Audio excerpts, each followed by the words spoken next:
Hi எல்லோரும் எப்படி இருக்கீங்க? இன்னைக்கு காலையிலேயே ஸ்கூலுக்கு போகிறதுக்கு முன்னாடி ஒயிட் பூரி வேணும் அப்படின்ட்டு கேட்டிருந்தான். அதனால அதுதான் செஞ்சுருந்தேன். அந்த ரெசிபியை உங்களோட நான் ஷேர் பண்ணிக்கிறேன். இந்த பூரியெல்லாம் செஞ்சு ரொம்ப நாள் ஆயிடுச்சு. குளிர் வேறு இன்னையிலேருந்து ஸ்டார்ட் ஆயிடுச்சுங்களா, சரி குளிருக்கு எதமாக இதுவே செஞ்சிடலான்ட்டு செஞ்சுட்டேன். முதல்ல இங்கே ஒரு கடாயில் கிரேவிக்கு எண்ணெய் விட்டுட்டு இந்த ஹோல் ஸ்பைசஸ் எல்லாம் போட்டுக்கலாம். ஒரு பெரிய வெங்காயத்தை கட் பண்ணி சேர்த்துருக்கேன்.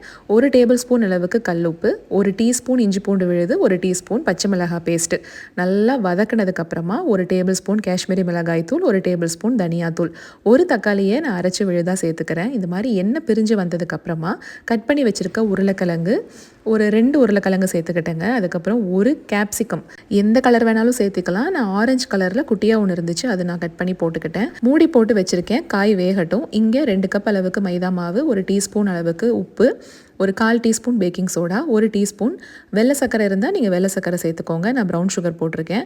ஒரு 2 டேபிள் ஸ்பூன் அளவுக்கு கெட்டியான தயிர், மறக்காமல் 1 டேபிள் ஸ்பூன் வெள்ளை ரவை சேர்த்துக்கோங்க. அந்த கிளிப்பிங் மிஸ் ஆயிடுச்சு.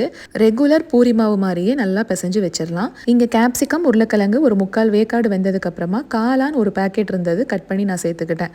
அதுவுமே நல்லா வெந்து வந்துடட்டும். கடைசியாக ஒரு கப் அளவுக்கு தேங்காய் பூ, ஒரு டேபிள் ஸ்பூன் ஃபுல்லாக முந்திரி பருப்பு சேர்த்து நல்லா விழுதாக அரைச்சிட்டு அதையும் சேர்த்துக்கலாம்.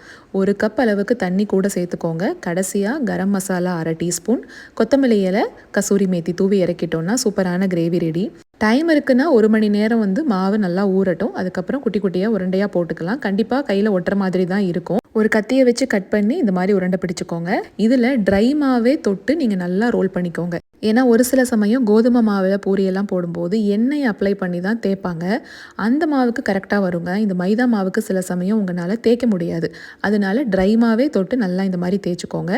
எண்ணெய் சூடானதுக்கப்புறமா எப்படி ரெகுலர் பூரி போடுவோமோ அதே மாதிரி போட்டு எடுத்துக்கலாம். மைதாவா அப்படின்னு நினைக்கிறவங்க தாராளமாக கோதுமை மாவு வச்சே கூட பண்ணிக்கோங்க. சோலா பூரி ஹோட்டலில் சாப்பிடுவோம் இல்லைங்களா, அந்த மாதிரி டேஸ்ட்டில் இருக்கும். அதனால தான் நான் அப்படியே செஞ்சேன்.